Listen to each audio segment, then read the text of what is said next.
Un repaso de las unidades anteriores, puede ser, de difusión.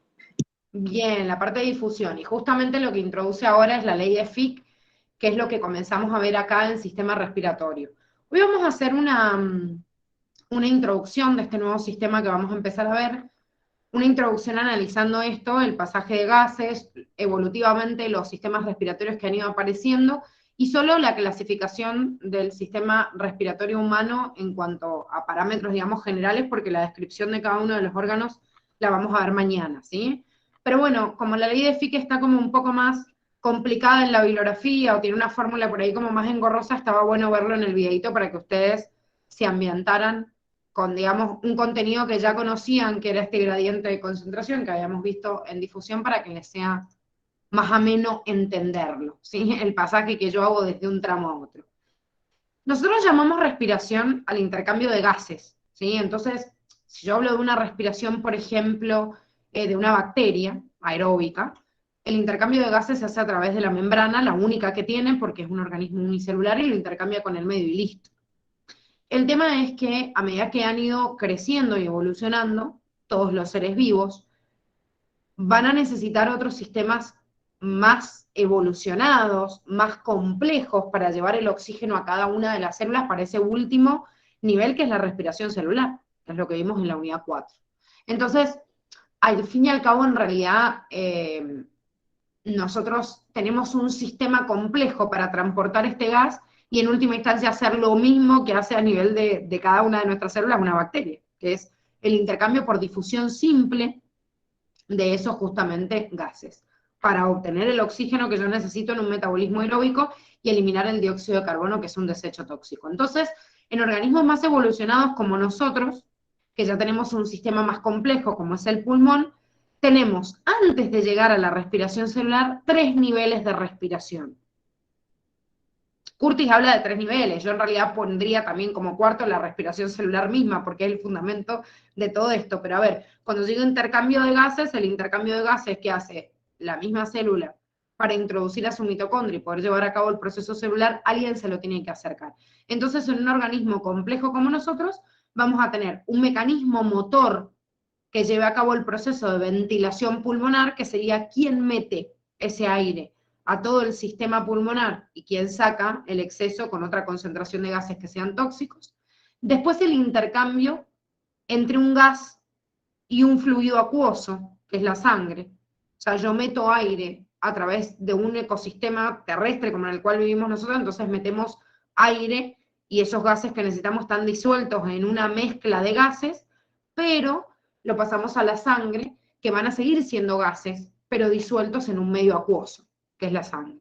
Y después, en última instancia, va a haber un intercambio gaseoso, pero desde un medio fluido a otro medio fluido acuoso, porque yo voy a llevar el gas disuelto en sangre, o sea, en una matriz acuosa, y lo voy a transportar al intersticio y luego a la célula, que siguen siendo matrices acuosas. Acuérdense que una célula, obviamente, tiene un montón de componentes sólidos, pero el citoplasma en su mayor parte es agua. Entonces, también voy desde un medio líquido hasta un medio líquido. Lógicamente, no es igual en todos los animales. Por ejemplo, un pez que hace respiración de tipo branquial. Nunca pasa el fluido del aire hacia los capilares sanguíneos, sino que ingresa directamente a una matriz acuosa, que es un medio acuoso, hacia la sangre. Entonces, es como que directamente hace la hematosis, el intercambio, digamos, desde el gas que está disuelto en agua hacia la sangre. Entonces, esto es la máxima cantidad de niveles que yo voy a tener que sortear hasta llegar en última instancia al intercambio que se da a nivel de cada una de las células. Dos conceptos importantes de repaso y para entender, primero esto de difusión, que es lo que acaban de ver en el videíto, y después veamos las presiones parciales de estos gases que respiramos desde el aire. Vamos a llamar difusión de gases al intercambio gaseoso que hay por difusión simple. Nosotros vimos el mecanismo de difusión simple, que era el mecanismo de pasaje de una sustancia a través de la máxima concentración hacia una que tenga menos concentración.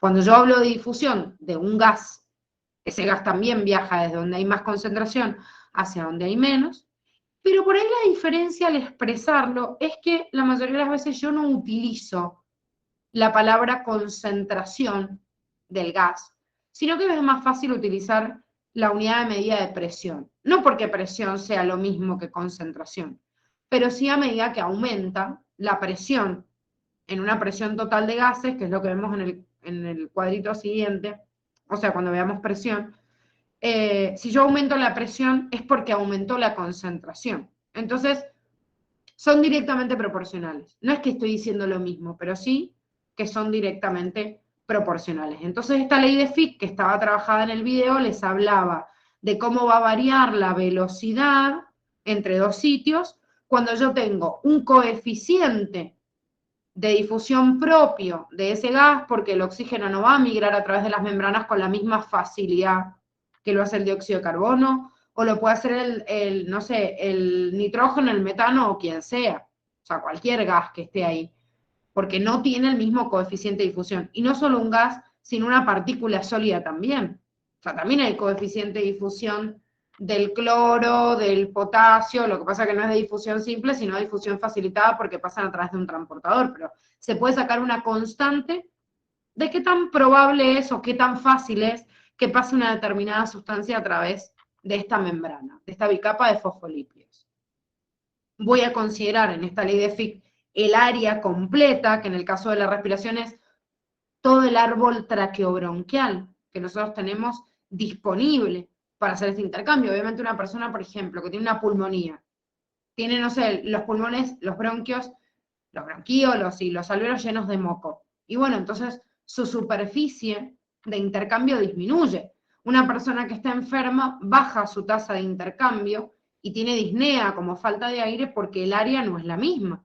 Una persona, en caso extremo, que eso tuvo una tuberculosis y le sacaron todo un pulmón. Y bueno, se quedó sin la mitad del área de superficie de contacto. Entonces, lógicamente, su intercambio de gases va a ser más deficiente. La velocidad a la cual va a circular entre medio de los sitios va a disminuir porque el área es menor. Pero en la fórmula de gradiente de concentración, tengan en cuenta que está la diferencia de concentración entre dos áreas determinadas sobre la longitud. O sea que la longitud es inversamente proporcional a esta ecuación. ¿Eso qué quiere decir? Que si hay más diferencia de concentración, por ejemplo, si un alveolo viene con 100 milímetros de mercurio de presión y el capilar sanguíneo tiene 40 milímetros de mercurio de presión, por ejemplo, de oxígeno, y bueno, va a viajar más rápido esa sangre, ese oxígeno, desde el aire hasta la sangre, que si el capilar que llega tiene una presión, por ejemplo, de 60 milímetros de mercurio en vez de 40. Porque si tiene más presión de oxígeno, quiere decir que la diferencia de concentración va a ser menor. Y a la vez, la longitud va a ser inversamente proporcional. Va a viajar más rápido un gas entre un alveolo y un capilar que estén más cerquita que cuando estén más lejos. Cuando estén más lejos, la velocidad va a ser más lenta. ¿Sí? Eso me quiere decir la ecuación de Fick y es lo que estuvimos viendo en el repasito en el video recién. Con respecto a la presión de gases, como les decía recién, si bien yo puedo medir concentración de oxígeno en el aire o concentración de dióxido de carbono, o de cualquier en realidad gas, la verdad es que el aire que nosotros respiramos es una mezcla de gases, y ustedes ya saben, porque lo estudiaron en química, que el gas total o la mezcla de gases está compuesto por un porcentaje de cada uno de los gases que lo componen, y cada uno de esos gases representa en porcentaje una presión parcial de la mezcla del gas. Si el oxígeno, como ya habíamos visto en ecología, ocupa el 21% de la mezcla de gases total, que es el aire, entonces de la presión total de la atmósfera, por ejemplo, 700 milímetros de mercurio, si considero la presión atmosférica de una atmósfera a nivel del mar, a 20 grados de temperatura, y bueno, con todos los parámetros estables. Entonces, si el oxígeno es el 21% de esa mezcla de gases, si una atmósfera, que son 760 milímetros de mercurio, es el gas total que yo respiro, la cantidad o el porcentaje que yo voy a tener de oxígeno va a representar en porcentaje la presión parcial de oxígeno, y de la misma forma el de dióxido de carbono. Es más, ustedes tienen en este cuadrito, que es el dato que les da Curti, no solo la presión parcial de los gases, cuando yo respiro el gas total, digamos, de la atmósfera, sino también en la presión parcial de la atmósfera restándole el vapor de agua, que sería lo mismo que el gas seco. Cualquiera de los dos puedo considerar, son parámetros, a ver, ustedes me van a decir, dicen, en todas las partes del planeta va a haber la misma concentración de oxígeno, y no, ni en pedo, chicos, a ver, no existe la misma contaminación ambiental en un lugar que en el otro, no existe la misma distribución de dióxido de carbono y de otros parámetros, pero a grandes rasgos, si yo hago un promedio de toda la troposfera, que sería la capa más superficial de la atmósfera que toma contacto con los seres vivos, estos serían los valores generales de la presión parcial de estos gases que yo estoy respirando. Pero ojo, esta presión parcial llega desde el alveolo y después en el alveolo voy a hacer un intercambio con la sangre y voy a tener otra presión parcial en la sangre y de acuerdo a eso se va a dar el intercambio. Porque no es que la sangre que yo digo desoxigenada llega con 0 milímetros de mercurio de oxígeno. No. La sangre que llega desde los capilares tiene oxígeno, tiene pobre cantidad de oxígeno, por eso se dice pobremente oxigenada o con baja concentración, no es que está en 0. Entonces, esa concentración baja, con la elevada concentración en proporción de oxígeno, hace que se permite un intercambio por la diferencia de concentración que hay, la distancia que hay del capilar al alveolo, y además de eso, obviamente, toda la superficie del árbol tráqueo-bronquial que esté disponible. Ni siquiera me llega toda esta presión total a los alveolos, porque cuando nosotros inspiramos, todo ese aire ingresa por todo nuestro sistema respiratorio y un porcentaje de todo ese aire que yo respiré llega a los alveolos, o sea, al lugar en donde hay intercambio gaseoso.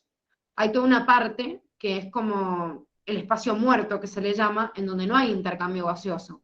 La nariz, la faringe, la laringe, bueno, hay un montón del tramo que ahora lo vamos a revisar en donde hay, obviamente, intercambio en cuál no, y en los lugares donde no hay intercambio, ese oxígeno llegó, va perdiendo presión a medida que va circulando, pero no se intercambia con nadie. Entonces también la presión que llega de oxígeno en realidad al capilar tampoco es de 149 milímetros de mercurio, sino que es menor. Y aproximadamente se calcula en 100 milímetros de mercurio. Y por otro lado, la presión parcial que yo tengo de ese gas en la presión de dióxido de carbono, no llega esto al pulmón. Esto es la proporción del aire que yo respiro. Pero en base a todo ese aire que estoy respirando y cómo se acomoda la presión por todo el espacio que yo tengo del sistema respiratorio, en el alveolo llega también una presión adecuada que permite el intercambio con el medio. Estos valores que les estoy nombrando los vamos a ver bien mañana, que vemos cada uno de los órganos respiratorios y vemos la hematosis o el intercambio a nivel del pulmón. Pero estos valores son importantes que se los aprendan como presiones parciales de la mezcla de gas total, que es el aire que nosotros inspiramos. Bien, ahora, ustedes ya han visto en física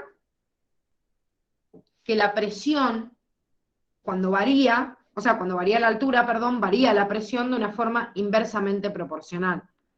De hecho, yo vi en una de las clases, cuando estaban arrancando esta unidad, que la Chisu les mandó, por ejemplo, un videíto de una persona que hacía buceo y que descendía cómo se variaba la presión. No sé si tenía una botella de agua o de aire en la mano, para que ustedes vieran cómo existía a menor, ¿sí?, altura, mayor presión. Y lo mismo le va a suceder a una persona que se pone a escalar, qué sé yo, una montaña o asciende en altura, va a haber menos disminución de la presión de la columna de aire que yo tengo por sobre encima de la cabeza. Por eso nosotros que vivimos en altura, no llegan 760 milímetros de mercurio o una atmósfera de presión, porque el aire que respiramos tiene 0,96 atmósfera, ¿sí? No tiene una atmósfera porque estamos a mayor altura.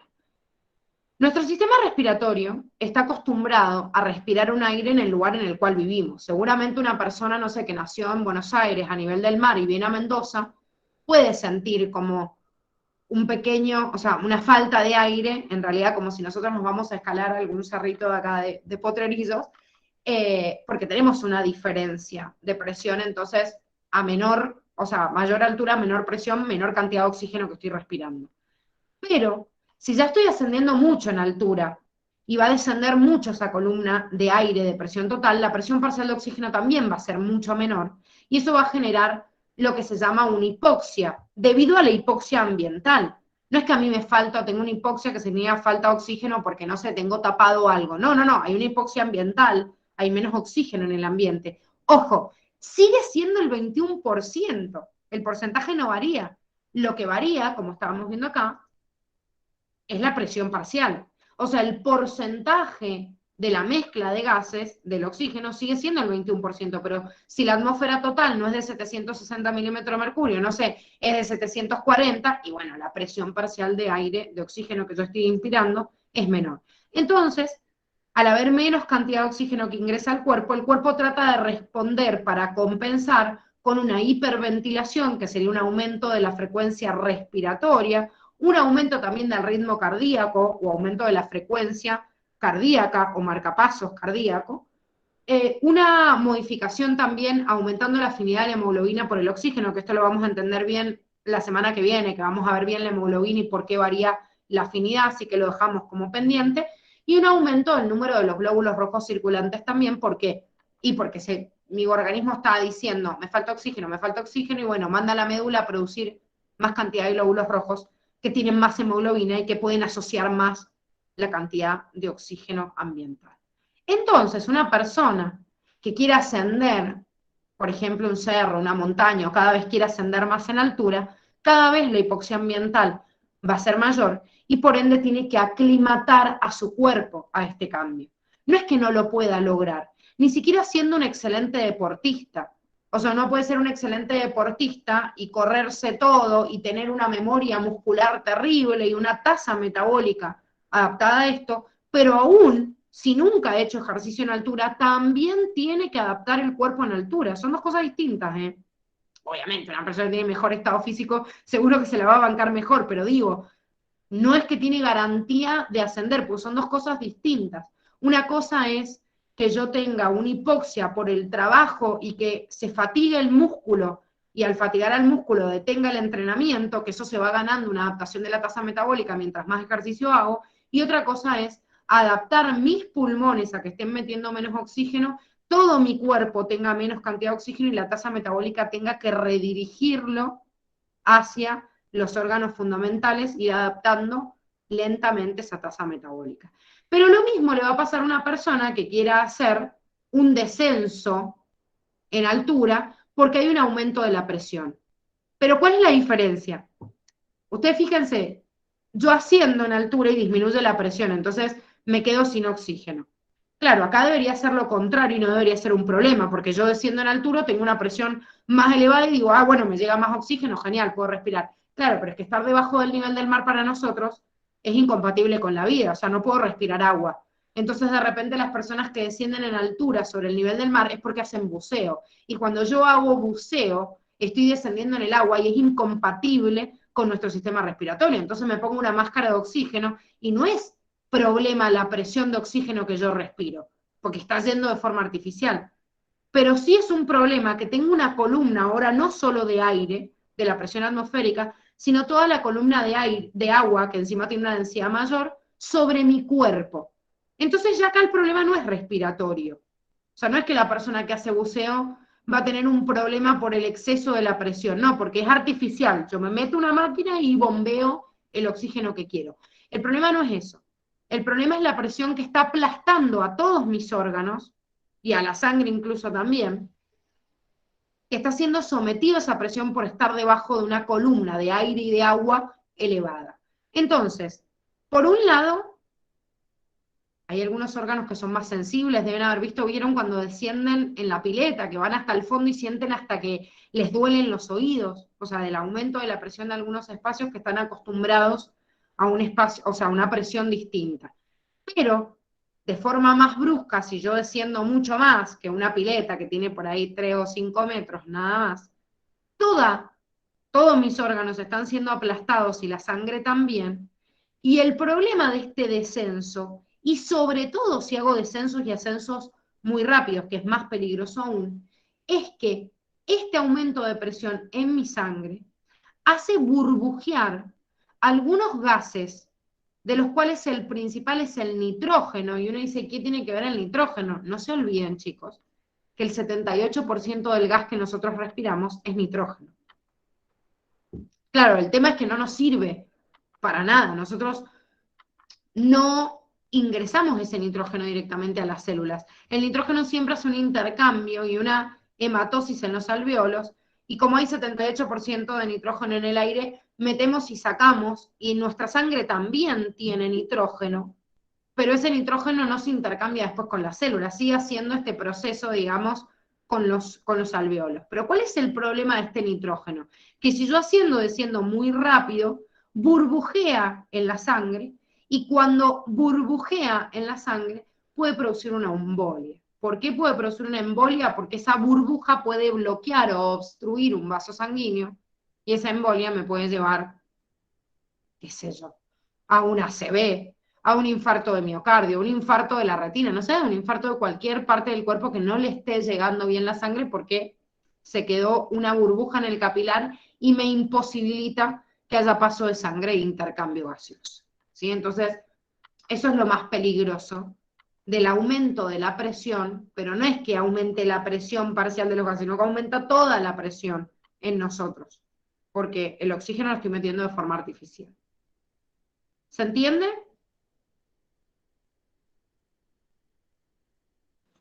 Sí, Sí, Gisa. profe. Bien. Evolutivamente, hemos pasado desde una respiración directa a una respiración indirecta en el caso de los animales. ¿Por qué? Porque cualquier ser vivo, incluso los primeros animales también, respiraban directamente a través de difusión simple de la superficie externa del cuerpo hacia el medio. Así como les puse el ejemplo de una bacteria, en realidad no solo en la bacteria, en un protista o en un hongo no hay órganos respiratorios, sino que simplemente hago intercambio y puedo llegar a todas las células.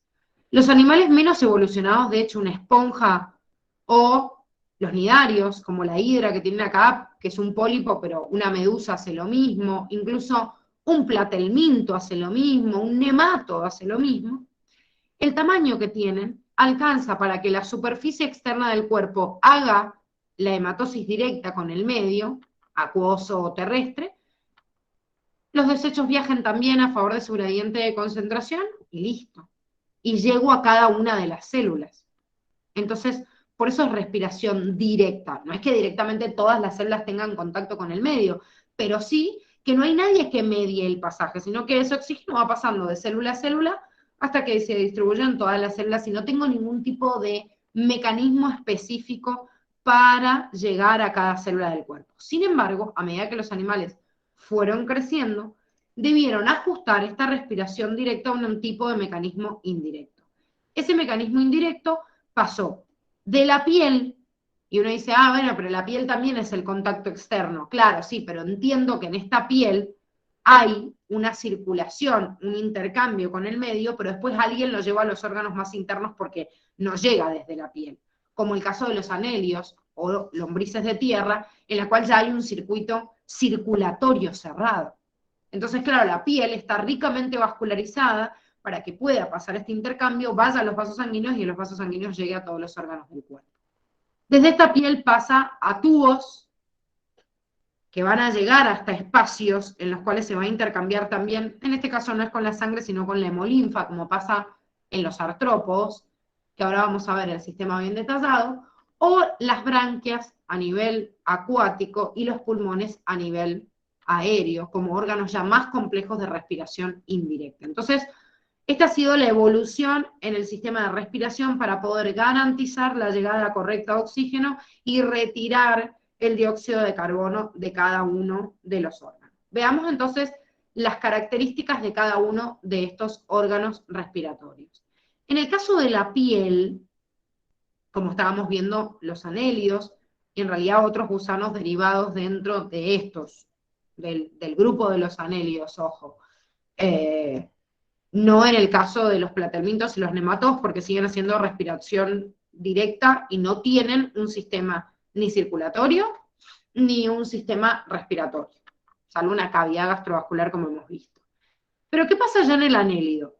Como la piel, que sería como esta capa de células que veo acá, cuando hacen intercambio de oxígeno y dióxido de carbono, no puede llegar ese oxígeno hasta las células más profundas, necesitan un vaso sanguíneo que recorra todo el cuerpo. Entonces, ese vaso sanguíneo es el que arrastra a todas las células recolectando sus desechos, entre ellos el dióxido de carbono, que expone en la superficie, en la cutícula externa, o en la epidermis, y por diferencia de concentración también ingresa el oxígeno que se lo vuelve a llegar a ese vaso sanguíneo para llegar hasta cada parte del cuerpo. Acuérdense que los anélidos o los lombrices de tierra tienen una respiración de tipo cutánea, pero tienen un sistema respiratorio cerrado. Llego desde una arteria, incluso con 5 pares de corazones hacia todas las partes del cuerpo para distribuir el oxígeno y recolectar, obviamente, esos desechos o ese dióxido de carbono. Ahora, no quiere decir que avanzó en los anélidos un circuito cerrado y nunca más existió otro circuito, porque la verdad es que organismos terrestres, como le sucede a los artrópodos, no pueden tener una respiración cutánea, porque si ustedes recuerdan, los artrópodos tenían una cutícula externa recubierta por una sustancia que se llama quitina, que formaba su exoesqueleto, que es la misma sustancia que está en la pared de los hongos, nada más que no en pared celular, sino en la estructura, y es una sustancia dura. Entonces, como todo este artrópodo está envuelto de quitina, no tiene contacto la piel con el aire, no puede hacer ese intercambio de hematocito. Entonces, encima tuvieron que inventar otro sistema en el ecosistema aéreo para llevar a cabo el intercambio, ¿sí?, de sustancias y hacerlo a través de unos agujeritos que se abran al exterior, que se llaman espiráculos, y de acá nace todo un ramillete de tubitos también duros o macizos que se llaman tráquea, y que la tráquea ingresa a un espacio en donde se cayó la hemolinfa de una forma en laguna, que esto lo vimos en circulatorio, porque los artrópodos tienen sistema circulatorio lacunar, es un sistema circulatorio abierto, entonces como que baña toda esa hemolinfa, todos los tejidos internos, y la tráquea llega a todos esos lugares, hace intercambio de hematosis, y ese mismo, digamos, hemolinfa, que ahora está oxigenada, sirve para intercambio con las mismas células que llegan hacia ese espacio. Ojo, que los moluscos también tenían sistema circulatorio abierto, pero no tienen tráqueas, porque las tráqueas son específicas de los artrópodos que tienen ecosistema terrestre, o sea, viven en ecosistemas terrestres, o sea, respiración en el aire. En cambio, los moluscos, la mayoría de ellos son acuáticos, y los que son terrestres, como un caracolito de tierra, tiene pulmones. Muy sencillitos, pero tiene pulmones. En cambio, de repente me encuentro otro molusco acuático que tiene una branquia, o sea, tiene otro tipo de especialización para la respiración. Entonces, ojo, artrópodos y moluscos comparten la forma de circulación, sistema circulatorio abierto, con hemolinfa, que cae un hemocele, pero no tienen el mismo sistema respiratorio. Estos tienen tráquea y los otros dependen. Algunos tienen branquias y otros tienen pulmones. Las branquias, que tienen algunas de estas especies, pero bueno, Curtis me pone como ejemplo importante y representativo a los peces, que serían los vertebrados acuáticos. Como viven en el agua, yo tengo que obtener el oxígeno desde el agua. Obtener el oxígeno desde el agua primero tiene una complicación, ya que la concentración de oxígeno en el agua es mucho más baja que la concentración de oxígeno en el aire. Recién dijimos que el 21% del aire que nosotros respiramos es oxígeno. En cambio, en el agua, solo el 0,5% de ese agua es oxígeno burbujeando. Entonces, va a llevar a que un pececito tenga que tener un fluido constante, ¿sí?, de sangre que circule por su circuito respiratorio, que son estas branquias, expuestos con el agua para que todo el tiempo se esté intercambiando. O sea, nosotros tenemos un flujo que no es continuo. Uno inspira y inspira, vuelve a expirar, y cuando estoy expirando no tengo contacto del oxígeno, o sea, del aire rico en oxígeno con nuestros capilares pulmonares. Entonces, es intermitente el intercambio. En cambio, el pez lo hace de forma constante para crear un flujo de agua que vaya en contracorriente a esta sangre, y todo el tiempo se está intercambiando para que le alcance justamente ese oxígeno para reponer, digamos, la baja tasa de oxígeno que viene del consumo de cada una de sus células. La branquia es una evaginación. Evaginar significa salir para afuera, invaginar obviamente para adentro, porque este vaso, fíjense que saca como aletitas que en realidad son las ramificaciones de ese mismo vaso sanguíneo que están entrando en cada una de las branquias. Las branquias en los peces, externamente, se ven con estos tajitos que son las hendiduras faringobronquiales, que en un pez cartilaginoso como el tiburón se ve, y en un pez óseo, esos como tajitos que son las hendiduras faringobronquiales y donde están las branquias, está tapado por una tapita que se llama opérculo. Entonces, en realidad, el opérculo es como la estructura que bloquea o que protege, digamos, a la branquia. ¿Por qué? Porque el pez cuando boquea, cuando vieron que está todo el tiempo boqueando, ese boqueo no es porque el pez esté todo el tiempo comiendo, porque también come al absorber agua del medio, pero la principal necesidad que tiene el pez, y por eso boquea todo el tiempo, es crear un flujo de agua que entra por la boca y sale por las branquias, y está todo el tiempo constantemente para generar esto. Un circuito de contracorriente con esta vaginación, que es la branquia, que son los vasos sanguíneos, entonces están expuestos, digamos, en forma perpendicular y en contracorriente. Uno va para un lado, el otro va para otro, entonces de esa manera aumento la tasa de viaje de los gases que van a favor de su gradiente de concentración. O sea, desde el agua viaja el oxígeno hacia la branquia y desde la branquia viaja el dióxido de carbono hacia el agua. No todo, sino el exceso, siempre por gradiente de concentración. ¿Se entiende?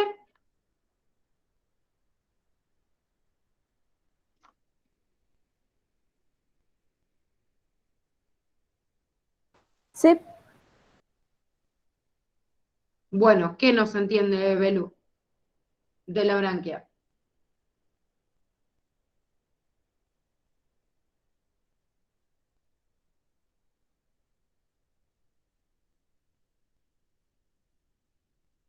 Bueno, vieron que, por ejemplo, vieron que nosotros teníamos un mecanismo de contracorriente en los vasos sanguíneos de la periferia, digamos, de los órganos para pasar calor. O sea, hablamos de un mecanismo de contracorriente porque uno va para un lado y el otro para el otro, entonces al ir a más velocidad hay más probabilidad de que viaje más rápido. Pero lo que viajaba ahí es el calor, digamos, para igualar la temperatura. En este caso está viajando una sustancia química, ¿sí? Pero pasa lo mismo. O sea, ¿por qué este mecanismo de contracorriente? Esto está cruzado. Está cruzado, digo, uno va así y el otro va así. Pero al fin y al cabo, a ver, ustedes miren los dos vasos así, si yo los veo en diagonal, es como que uno igual va paralelo al otro. O sea, acá hay un vaso sanguíneo y acá hay una corriente de agua, que es esta. ¿Sí? O sea, va el agua y va el vaso sanguíneo de forma paralela. Entonces, ¿por qué es mecanismo de contracorriente? El agua viaja para acá, ¿sí? En dirección a la branquia, respiro y obviamente, o sea, el pez boquea, perdón, y pasa el agua hacia afuera. El circuito sanguíneo va en contra, por eso hablamos de un mecanismo de contracorriente, ¿sí? Entonces, la sangre va para un lado y en la corriente agua va para el otro. Obviamente no es que la sangre toma contacto con el agua, chicos, esto está dentro de un capilar sanguíneo, o sea, toma contacto con el agua dentro, obviamente, de esta estructura que es la branquia. Entonces, esto que viene desde la sangre, que viene de la circulación del pez, si ustedes se acuerdan de la circulación del pez, después de que iba todo el cuerpo y el corazón bombeaba esa sangre, venía una sangre carboxigenada, o sea, con poca cantidad o concentración de oxígeno por sangre y elevada concentración de dióxido de carbono. En cambio, con respecto a esa sangre, el agua que viene por enfrentándose a la branquia, viene con respecto a la sangre con una elevada concentración de oxígeno y una baja concentración de... Uy, se me escapó la flecha. Es re difícil dibujar con el mouse. Ah, no tiene un borrador automático. Bueno, para no abrir la pizarra y no sacarles el power. Bueno, eso es una flechita para abajo. De baja concentración de dióxido de carbono. Entonces, por la ley de difusión que acabamos de ver, si yo paso una corriente de un vaso sanguíneo y de una branquia, el vaso sanguíneo que tiene poca concentración de oxígeno y el agua más va a hacer que el oxígeno viaje desde el agua hacia la branquia. Y de la misma manera, como se enfrentan a contracorriente el dióxido de carbono de cada uno de los vasos, va a hacer que el dióxido de carbono viaje desde la sangre hacia el agua. ¿Por qué? Y porque hay más concentración en la sangre que en el agua. ¿Se entiende?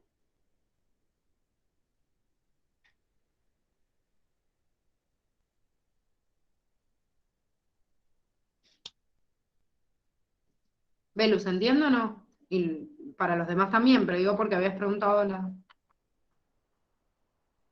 Miren, chicos, cuando yo expongo dos superficies, o sea, dos superficies, digamos, de intercambio gaseoso, no se tienen que olvidar nunca lo que acabamos de ver como la ley de Fick. O sea, los gases difunden a través de las membranas, o sea, van a pasar de donde hay más a donde hay menos concentración. Nosotros, como respiramos aire, exponemos un alveolo, o sea, un saco de aire a mi capilar sanguíneo.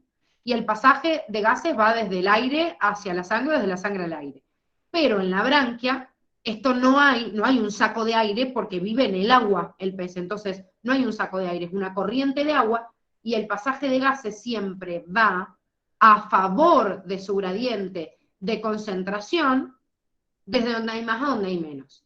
¿Qué voy a exponer? La sangre a la corriente de agua, porque el pez vive en el agua, entonces no tiene un alveolo, no tiene un pulmón, no tiene nada que estoy exponiendo en el intercambio gaseoso más que esto. La hematosis se produce entre el agua que circula entre medio de esos tajitos que son las hendiduras faringobronquiales, por donde recorren los vasos sanguíneos. Entonces, branquia le llamo a eso, al mecanismo de contracorriente que hay entre esos vasitos sanguíneos que se meten y el agua que circula entre medio de ellos para poder hacer el pasaje con esa diferencia de concentración. El pulmón en realidad tiene un saquito alveolar, porque lo que está haciendo es respirar a través del aire.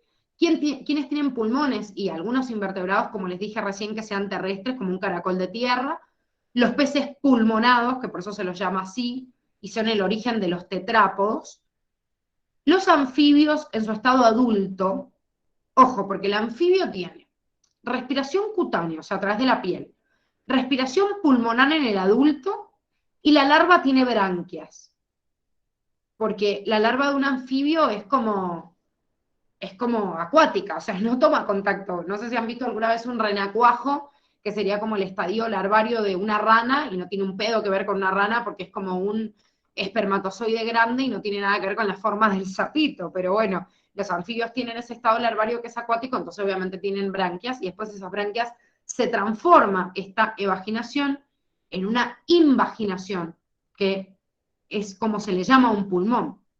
¿Por qué? Es como que todo el árbol de intercambio, pues nosotros respiramos por la piel, pero respira la piel nada más, no toma contacto con los vasos sanguíneos y lo distribuye a todo el cuerpo como hace una lombriz de tierra. Tenemos toda una superficie interna, una invaginación, se metió como toda una red de contacto con el aire, que es todo nuestro árbol traqueobronquial, que toma contacto después con la sangre y que va a pasar esos gases hacia cada una de nuestras células. Entonces, ese pulmón se invagina en alguien que respira aire y que tiene que tener más superficie de contacto con ese aire que la superficie externa de la piel, que también tiene otras funciones. Entonces, por eso se invaginó, digamos. Además, ayuda a todo este sistema de conducción del aire a limpiar un poco el aire y a calentarlo para que lleguen mejores condiciones en ese intercambio con el medio. Un animal tan grande como nosotros, si no tendría un mecanismo específico de exposición de tanta cantidad de aire para llegar a la sangre, no le alcanzaría con el transporte cutáneo, o sea, de la piel, digamos. Porque la piel se tapa, está mugrienta, tiene poros tapados, entonces el intercambio que haríamos con toda la superficie de la piel, con la poca purificación que puede hacer del aire, porque es lo que tiene contacto con el exterior, no sería suficiente. Y por eso se crea un árbol traqueobronquial. De hecho, mientras más demanda de aire haya, más crece este árbol. En las aves, por ejemplo, que consumen mucha cantidad de oxígeno por el vuelo, hay 9 pares de sacos aéreos. O sea, serían como 9 pares como de pulmones, si se quiere, en el interior del cuerpo, que hacen como que la mayoría del cuerpo del ave es sumamente neumática, que significa tiene varios espacios cargados de aire para poder hacer intercambio en mucha cantidad y obtener mucha más cantidad de oxígeno, porque el vuelo hace gastarles mucha más energía. Por eso las aves son tan livianitas, tienen una densidad menor, porque tiene gran cantidad de espacios llenos de aire, cosa que los mamíferos no lo tienen. Entonces, todos estos animales respiran por pulmones y no por branquias, como vimos recién en los que obviamente están en ecosistemas acuáticos, pero la diferencia entre un anfibio y un reptil o ave mamífero es que los anfibios respiran o rellenan esos pulmones por presión positiva, en cambio el reptil, el ave y el mamífero lo hacen por presión negativa. ¿Qué quiere decir esto? Yo siempre tengo una fase en la respiración, en la ventilación pulmonar, en donde se inspira aire y otra donde se expira. Esto pasa en el aire. Como dijimos recién, las branquias no. Las branquias tienen un flujo continuo, en cambio los pulmones no. Inspiro, expiro, inspiro, expiro. Bueno, en esa inspiración y expiración, siempre la inspiración es activa. O sea, gasto energía para meter ese aire. Y la expiración es pasiva, por una diferencia de presiones. Esto pasa en todos igual. Pero ¿qué significa respirar por presión positiva? No sé si alguna vez han visto los sapos, que por ahí son los anfibios que más cerca tenemos, un sapo, una rana, que vieron como que se les infla el cuello. Y hacen como, cada vez que están respirando, como que se infla todo el cuello y vuelve. Porque la rana o el sapo hacen como un esfuerzo por meter esa presión hacia adentro de su pulmón. O sea, supongamos que yo tengo un receptáculo, que es el volumen de aire que hay en el exterior y el volumen que hay en el pulmón. Esos volúmenes tienen ambos la misma presión cuando están comunicados y están de forma pasiva. O sea, si yo tengo 760 milímetros de mercurio de presión en el exterior, adentro el aire que hay en la cavidad del pulmón tiene la misma presión. Entonces, ¿qué hace el anfibio? Ejerce una fuerza para comprimir el aire que está adentro de ese pulmón, y bajo esa presión que yo ejerzo, por eso se ve como que se infla, es como que están tragando, como si le estuvieran empujando el aire hacia el pulmón, al meterle más fuerza a ese aire, aumenta la presión en el pulmón que permite la hematosis, o sea, que se intercambie con los vasos sanguíneos, y después cuando relajan, o sea, dejan de hacer esa fuerza, la presión adentro se libera, entonces todo el aire que quedó de más se expulsa o sale. Eso es lo que hace una rana, o sea, imagínenselo como tragando, bueno, esa presión fuerte que hace para ingresarlo. En cambio, el reptil, el ave y nosotros también, o sea, los mamíferos, respiramos por presión negativa. ¿Qué quiere decir esto? Que ejercemos una fuerza, pero no para meter el aire, sino que ejercemos una fuerza para aumentar el volumen de los pulmones y de toda la cavidad que lo rodea. Esto ustedes lo han visto en química. ¿Qué pasa con la presión de un gas cuando yo aumento el volumen del recipiente? Disminuye la presión. Disminuye la presión. Entonces, volvemos al mismo principio de recién. Si yo tengo el aire a 760 milímetros de mercurio y mi pulmón también, pero ejerzo una fuerza para en el pulmón hacer esto y ensancharlo, por el aumento de volumen del pulmón, la presión del gas que había dentro disminuye. Entonces, es más grande la presión del aire al pulmón y el aire entra.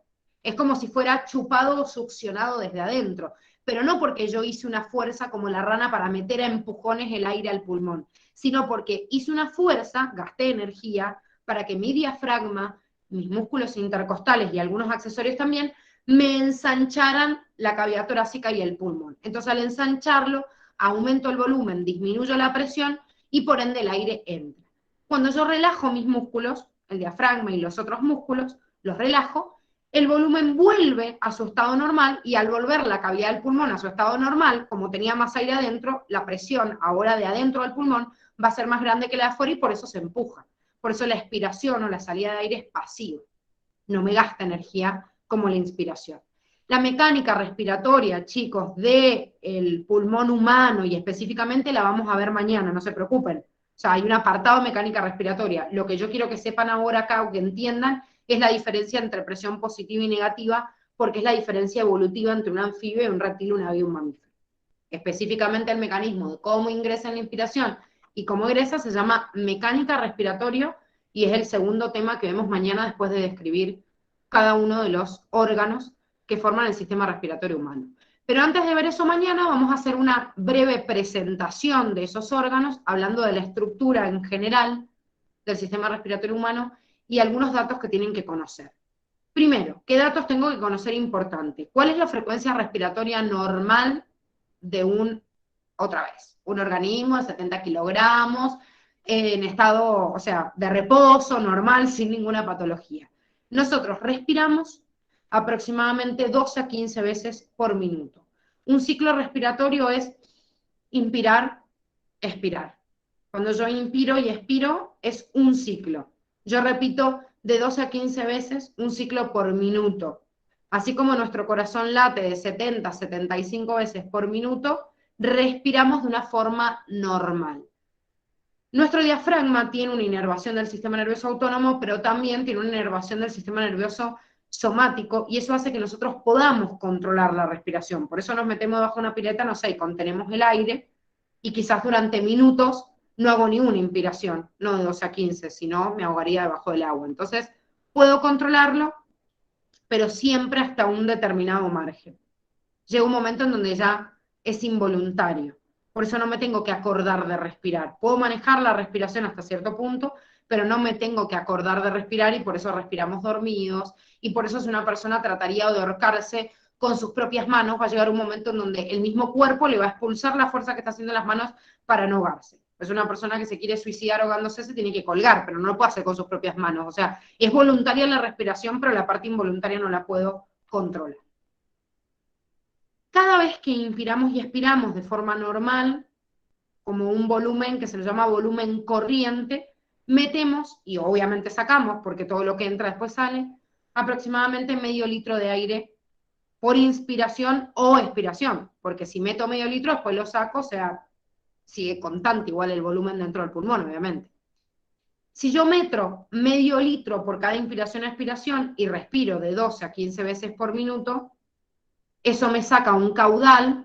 El caudal de aire que yo respiro sería como el gasto cardíaco en el corazón, ¿sí? Aproximadamente de 6 a 8 litros de aire por minuto, ¿sí? Medio litro por cada vez que respiro. O sea, 0,5 multiplicado por 12 me da 6, bueno, y multiplicado por 15 da 7,5.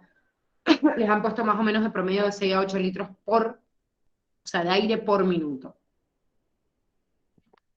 En esa cantidad de aire que yo meto, aproximadamente por el porcentaje que ocupa y el intercambio gaseoso que yo tengo a nivel de cada uno de los vasos, tengo un ingreso al organismo de aproximadamente 250 mililitros de oxígeno por minuto y el egreso de 200 mililitros de dióxido de carbono por minuto. En una inspiración, obviamente, normal, ¿sí? Ya vamos a ver en la mecánica respiratoria qué pasa si yo modifico. O sea, si yo hago una inspiración forzada. Quiere decir, si yo voy a inspirar profundamente, bueno, obviamente voy a meter más de medio litro de aire, ¿sí? Hay un límite de la capacidad pulmonar total, que también lo vamos a ver mañana. Pero es importante entender que hay órganos en el sistema respiratorio que se encargan de hacer traspaso, digamos, de intercambio gaseoso, hematosis, y hay otros que solo conducen el aire, que esa sería como su clasificación funcional. Pero por otro lado, se ha clasificado estructuralmente también en el lugar en el cual está, porque la flora bacteriana o por ahí, a lo que está expuesta por ahí varía en estas vías aéreas superiores e inferiores, entonces acompañaron en la clasificación funcional, que es la más importante, a esta estructural. Estructuralmente, yo digo que las vías aéreas superiores son las que están en todo este primer tramo de la cabeza y el cuello, que serían nariz, o cavidad, fosas nasales, la faringe, y estructuras acompañantes, porque por ahí vamos a contar los senos paranasales, que son cavidades neumáticas en el cráneo. Desde la laringe para abajo lo voy a considerar inferior. Laringe, tráquea, los bronquios que entran a cada pulmón y todo el ramillete adentro del pulmón, que son las ramificaciones de los bronquios, los bronquíolos, los sacos alveolares y los alveolos. Pero esta porción de los alveolos, los conductos alveolares y solo el último tramo de los bronquiolos más chiquititos, que se llaman bronquiolos respiratorios, son las verdaderas porciones en las cuales se lleva a cabo este proceso de hematosis. Todo lo demás sirve para conducir el aire y no hay intercambio con los vasos sanguíneos. O sea que en la nariz, en la faringe, la laringe, incluso en los bronquios y ya entrando en el pulmón, en los bronquiolos, hasta antes de llegar a los bronquiolos respiratorios, no hay hematosis. Solo se produce en el tramo final. Entonces, funcionalmente lo voy a dividir así. ¿Por qué? Porque en la porción de conducción me va a quedar un espacio muerto. Para que ustedes se den una idea de estos 500 mililitros más o menos que dijimos que respirábamos, 350 mililitros van a llegar más o menos de forma efectiva a los sacos alveolares para hacer hematosis, pero una tercera parte de ese aire nunca va a llegar a los alveolos. O sea, se va a inspirar y cuando todo lo demás llegue ya lo voy a expulsar de vuelta y va a irse con la carga de oxígeno que tenga porque se queda en un espacio muerto. ¿Quién es ese espacio muerto? Esto, la porción de conducción. ¿Sí? Se queda ahí estancado y en realidad no hay intercambio gaseoso o hematosis. Bueno, esto es todo lo que vamos a ver, chicos, por hoy. ¿Alguna duda? De mi parte no, Gisa. Bueno. Bueno, como les digo, es como una gran introducción. Lo más importante en realidad que tienen que saber de esta parte es que no se les confunda la ley de